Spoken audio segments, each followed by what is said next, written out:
my club's name's London Academics Football Club, play in the ILFL, which is in East London. The psychology aspect, the coaching is, because I've been coaching since I was 16, that was normal to me, but the psychology aspect and knowing how people react in sport. At this current moment, right now, I'd rather pursue refereeing. Assistant refereeing is great, I know I can do it, and for me, it's a lot of work. The politics of football, just when you get higher up, just doesn't change. So then you start realising, just pick the thing that is most convenient in life and brings you the least stress. When you get older and try and go higher in football and try and get non-league, and then you realise all the politics that goes into non-league football, it gets very, very long very quickly. Every manager's got their favourites. I'm trying to be the best manager and look at them and go, I don't want favourites.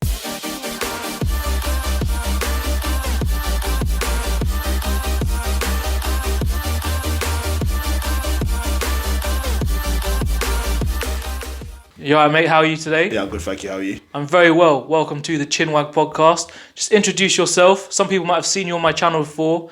You're my very first guest for a challenge, but just introduce yourself and what you do. My name is Jordan. Coach football, referee as well. Local stuff in East London, and alumni in university, and that's as much as my life brings at the moment. So how did you get into sport, and who got you into sport from an early age? So my dad got me into sport. It's just running the family, a lot of stuff really. Mum did tennis, uncle did football as well. Granddad was a boxer in the Air Force, so just ran down from there. And mainly my dad, like keeping sport in the family. So yeah. So you said your uncle did boxing. Did you not want to follow his path into boxing, or Granddad did boxing? Your granddad did boxing, sorry. So did you not want to follow his path into boxing, or your dad into athletics? I was that kid at school that did everything. So I did do martial arts when I was younger, and I did martial arts from the age of 7 to it was 7. I think it was 7 or 8 till the age of 18. What martial art was that? Korean Tang Soo Do. So do you want to explain a bit more about that? Because I haven't done it in a long time, so it's basically like, because in martial arts you've got like the Japanese karate, so it's just the equivalent. There's no other way to explain it apart from that. So it's just an equivalent. So I was doing that from a young age, and I did athletics as well. And I don't know, football just took over. There's just a point where like I felt I could take football further than I could take any other sport. So I was like, I'm sticking with football. So is that one of the only reasons, or the main reason you chose football over the other sports? Yeah, mainly because I thought in my head I was like, and Thierry Henry as well, and Arsenal, supporting Arsenal, mainly Thierry Henry. But yeah, just the thought of the fact that I thought I could take football further than everything else. So that's the reason why I chose football. Were you playing for any teams growing up, like the underages teams, or did you play for like a Sunday league team? Oh yeah, I wasn't a kid that went to trials and all that sort of stuff. I'd literally stayed at my local team for up until university, and local teams the whole way. Played. I've got 2 county caps, but then one of them's bogus because the pitch got waterlogged. They gave us all the cap anyway, so I got 1 county cap. So technically I got 1 county cap, but that's as high as a level I've played. I played before I got to university. So we met at university. So what university did you go to, and what did you study? I went to London Metropolitan University, studied sports psychology and coaching.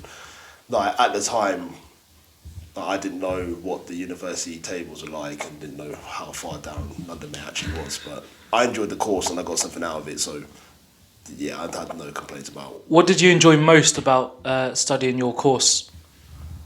The psychology aspect, and the coaching is, because I've been coaching since I was 16, that was normal to me, but the psychology aspect and knowing how people react in sport, aggression is a good one as well, that's key, and confidence and anxiety.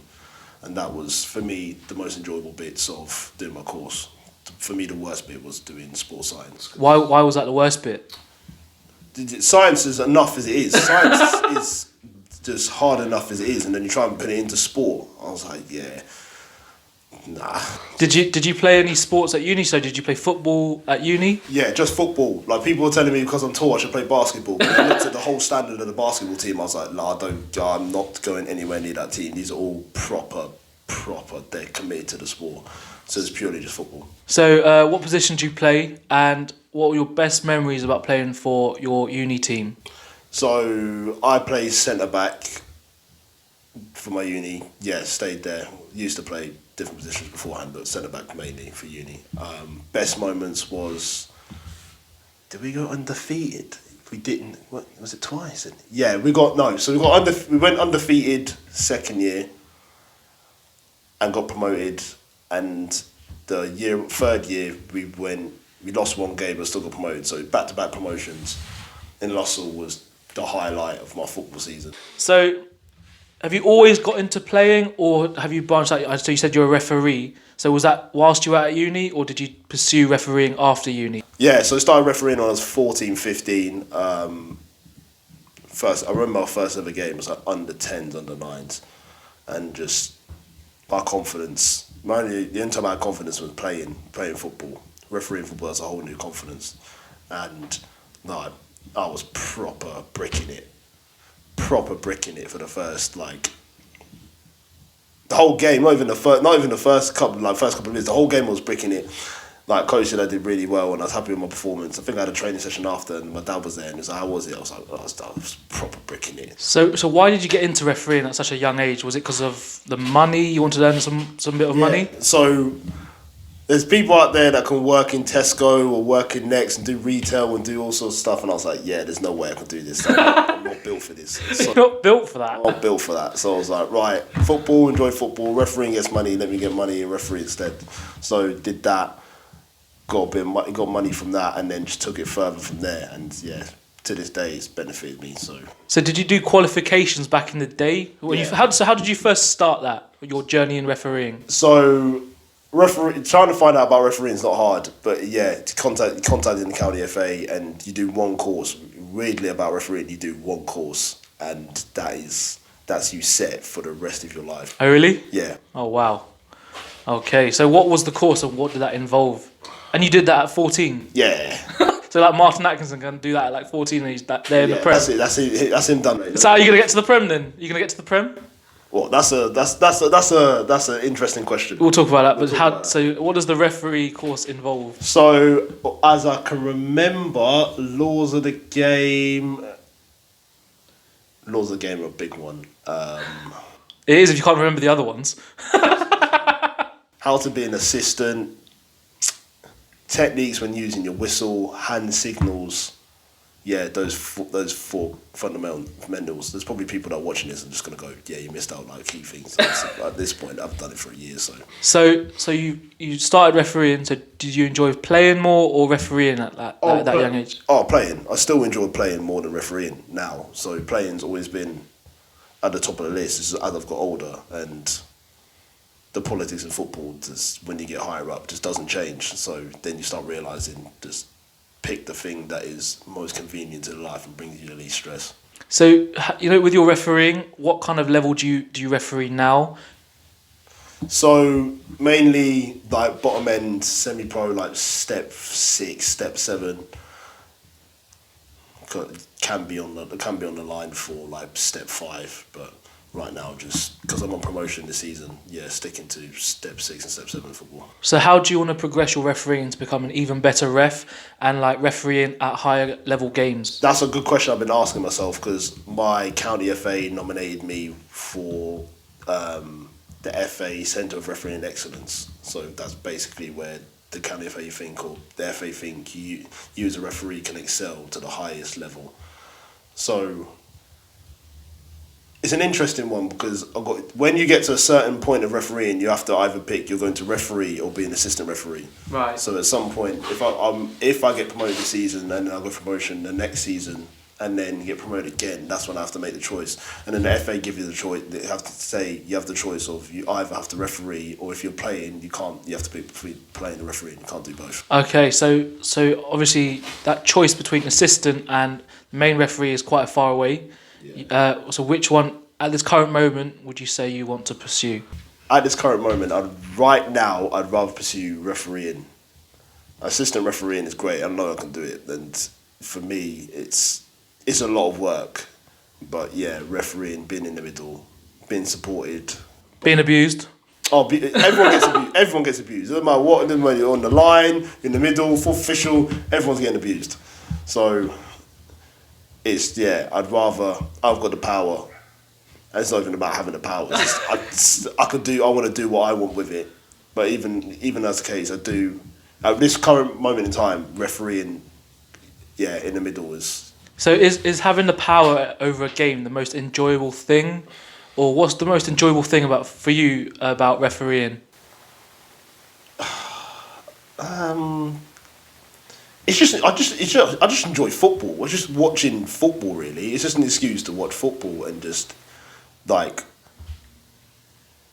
change the game in a sense. That's the most I could put it. It's like there's nothing. I just enjoy being in the game, and refereeing is for me. It just works for me. So you talked about your what's your biggest achievement as a referee? You said you had that certificate with a Centre of Excellence. So talk me through how you got that.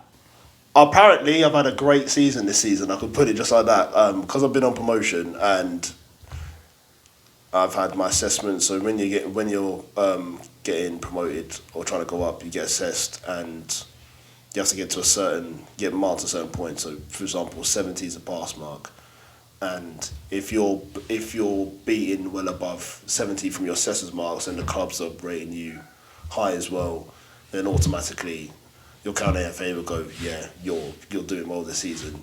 This is your reward for doing well this season. So have you had any controversial games, decisions that teams have questioned you on this season? Oh yeah, I had one yesterday.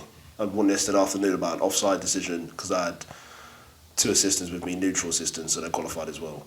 And there was one offside decision that I came to the decision with my assistant to go, right, we're giving the offside because it doesn't matter what decision we give right now, even one team's going to be fuming, so we're going to have to go along with it, stay strong together, and there's been a lot more. Sunday League in Hackney Marshes, and everyone knows about Hackney Marshes. That's just a controversial decision every single day because we don't have any assistants or any linos. Life gets very long very quickly if you miss an offside. So you said at the very start you got your own team. So how did you establish your team, and what are your team called? My club's name is London Academics Football Club, play in the ILFL, which is in East London. How did I start it? That's a great question. We have great questions on the Chinwag podcast, my friend. So, great, that's a good question. I think it was during COVID. I think it was either during COVID or before COVID, or just before COVID. It was when I just come out of uni. I had planned it and had the idea when I came out of uni, and this was like 2018, and then thought to myself, I'm going to ask a group of mates, and because none of us played Sunday League after we came out of uni, and a lot of us knew each other, we decided we wanted to stay together, and I was like, right, I'll take front and lead it and just start from there. Got a lot of my mates that helped me at the start are still involved. I think, all our committee members, like 6 of us that are committee, 6 or 7, and everyone agreed, bish bash bosh, we're going to start a club, try and fundamentally put it in an area where we're all, it's all easy and convenient for us, and play Sunday afternoons, which is great because some of my lot can't get up in the morning, so it just, flexibility is good. So you said you play Sunday League. Eventually, would you like your team to go and play Saturdays and join the football pyramid? Yes and no. Like, I think the first step for us, and I've spoken to my club captain as well about this and assistant manager. First off, because the FA Sunday League Cup is what I want to aspire my Sunday League club to aim towards, and county cups, and eventually compete with teams like AFC Oakwood, AC Dons, Beatties, but right now we've only just started. That's what we want to reach. Our end goal. It's always good to set a goal. But Saturdays there's a club in Tottenham that we are trying to start a project with, and if that's the case, I know that the gentleman there wants to eventually create a Saturday league team. So What club is that? It's called London Elite. It's based in Tottenham. So So what they do is they work in schools, like get coaching in schools, doing what we've done before, doing coaching and just starting to support girls. They've got a couple of new girls squads as well, so supporting girls football, which is really good, and just building youth football, and from the bottom up, and because we're an adults team, allowing those youth, especially the male players, because we don't have a girls football team, the male players to be involved and stay in the group rather than dispersing off, so it keeps it tight knit, if that makes sense. So, as you said, you're a men's team, but do you have any underage teams below you, or is it just a men's team? Just a men's team right now. So, adding on to that, there's another club called Football Club 22, because we play in ILFL in the afternoon, and they play in Hackney and Marshes League on a Sunday morning. And for the last season, we've come together, shared players, and we're looking to like become more tight knit next season. Added on with this project that I'm trying to work behind the scenes to sort out. Next season could be good. Next season could be the same as this season, but I think it's positive going into next season. So what role do you have in the club that you run and that you created? I'm chairman and manager. So I'm manager because I'm like the only one that's got like a level 2 coaching qualification, and chairman as well because I started it. And yeah, those are 2 roles I have. It's a lot of stress. So with your level 2 coaching qualifications, do you have any other coaching qualifications in any other sports, or is it just football? Yeah, purely just football. Yeah, purely just football. So with the manager side, do you prefer that, or do you prefer doing the chairman side as well?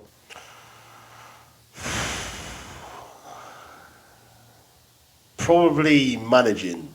Probably managing. It's more hands-on. The chairman side's a lot of admin stuff. I don't mind doing admin because of my club and it's football related, but some of the admin stuff, dealing with money especially, and fixtures and fines and just all that sort of stuff, that's just long. So what do you enjoy most about managing your own team? So it's mainly the success. It's just the success we get out of it. Just knowing that we've worked on something and pulled it off in a game, and looking at everyone's faces after we've done exactly what we planned to do, we've seen it through, we've got the result we wanted, and everyone's happy with the performance. So, yeah. So, what kind of sessions do you have, and what kind of coach are you? Are you someone like an angry coach, or are you wrap your arm around the shoulder kind of coach?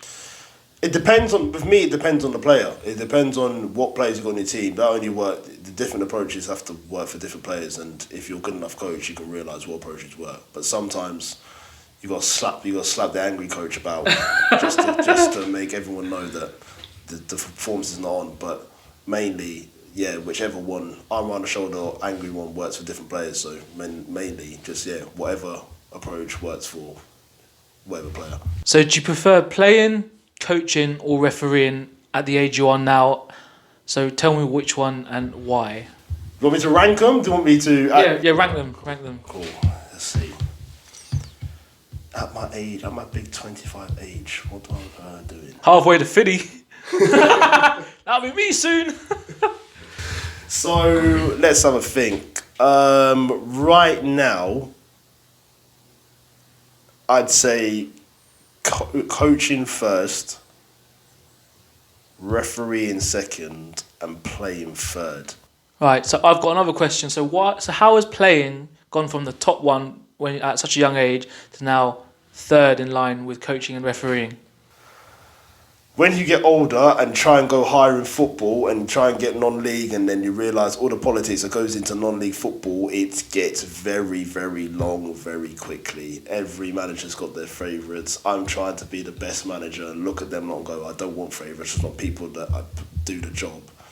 And like I've been, like an example, I went on a trial with a Ishmael League club during the summer. Was it summer? Yeah, I think it was during the summer. Got to like the final stages of the trial, and then I think 2 players that played left back got injured. Then the manager slapped me at left back during the final stage of the trial game against a Step 5 club. And then I got the text like a day later saying you didn't make the cut because of XYZ positioning, this yada yada yada. And I'm sitting there thinking, well, you played me out of position. told me about 10 minutes before the game started. So, of course, I've been sitting there thinking, I know exactly what I'm playing, focus on what I'm going to do, and then that's thrown me off. And that's just one of the things that playing, since I've come to university and playing after that and trying to push myself to a high level, the politics and just that starts getting frustrating after a while. I agree. You said it, not me. But let's move on. So, what is it like to run your own club, knowing that that club that you have is yours? You wake up every morning thinking, "Yeah, that's my club." So, what is it like to run your own club? It's stressful. At 25, it's stressful. I didn't think being a chairman at my age of a club and running people that are near my age, younger than me, and a few that are older than me would be. It's difficult, but I'm managing. So I do enjoy it. I do love doing it. It's just I'm trying to keep the politics down to the minimum. If you ask any Sunday League manager, the first thing they'll say about being a chairman and being a manager, just running your own club, is getting money from players, and that's the most difficult thing. So that's the most difficult thing. So what do you enjoy the most about owning your own club? What do I enjoy the most? The fact that it's mine, the pure fact it's mine, I've created it and it's doing well and it's not failing. That is, as long as my club's not failing and I'm continuing every single season, that's the bit I love most about running my club, because I know I've produced something that hasn't failed and I've got people that want to be involved and want to influence it and take it further. So, yeah. So do you not play anymore, or do you just manage and you're now the chairman? So do you not play anymore? It's hard to play and manage and do all three at one club, especially if you make mistakes. You make mistakes on the pitch and then you blast people for making mistakes or question other people for making mistakes, and they go, yeah, you've done this and this. So right now I'd rather just manage so I don't look like a hypocrite, because realistically, if you're playing and managing, your performance has to be 10 out of 10 every single week with no mistakes, and no one's going to do that, not even Prem players do it. So I play now when I'm needed to help out the team, because I want to give others more of a chance to prove themselves and me to actually analyse the game and be a better coach. Again, you said that and not me. So moving on, how has your team done this season? This season we finished 5th. It's been an interesting season for us because we started training before it went dark because of, again, just money and football and no sponsorship. And sponsorship is key, because we have no sponsorship. We have to run our club ourselves, and we didn't train from when the clocks turned and it got dark early. And we had this great run where we reached the top of the table, stayed there for a couple of 2 to 3 weeks, and then played one game where we drew, and then that started our demise from there. Dropped down to like 4th, and then picked ourselves up again in the new year. Had a good win in the new year, beat first at the time in the new year, and then just went shaky from there. But to be honest, a lot of the team are not happy with the way the season went. But looking at it as a whole perspective of compared to last season, we finished higher, scored more goals, better goal difference, higher points tally. So in hindsight, we've improved, but I think a lot of the players think we're not improving in the speed that we should be improving, which is good. It's just we got to put it in for pre-season. It just showed that you're ambitious, I guess, your players are ambitious. So what has been one of your favourite memories from owning your own club, like the whole time you've owned it?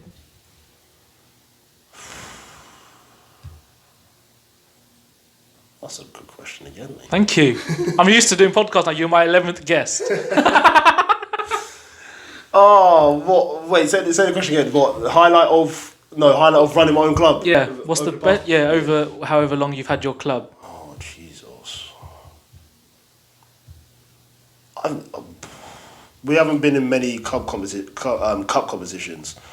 I think it will be between our first goal being scored ever in our first friendly, our first ever league win, which is the first game of our season last season, and reaching the top of the table this season. I think those are the three. If I'm going to highlight everything, those are the 3 highlights. So what does the future hold for London Academics FC? After speaking to the committee members, especially my assistant manager Zeno, plans, we've already started planning pre-season, organising the projects that we got, sister club as well. So it's looking positive, just putting all those plans together, having a consistent team, looking to enter county cups as well, league cups as well, being able to support the projects that we got and the other teams we got, and just, yeah, it looks, if we go about it the right way, have a strong pre-season, we should be able to set the standard high. It's just, the way that we're going and how early we've started planning and the information we've given to all our players, everyone knows what's going on, which should make it easier for everyone to know what the plans are and what we're all aspiring to. So That's a great answer. So what does the future hold for you personally with your coaching and your refereeing? Refereeing's a good question, because the centre of excellence I mentioned earlier, that will highlight how far I want to take refereeing. Because with that, I'm not being arrogant, but I assume that they're going to give me my promotion to level 4. So with that centre of excellence next month, it will highlight to me how far I can go with refereeing. And regarding coaching, I'm taking that as far as humanly possible. So, because paying for the next course is like close to £1,000.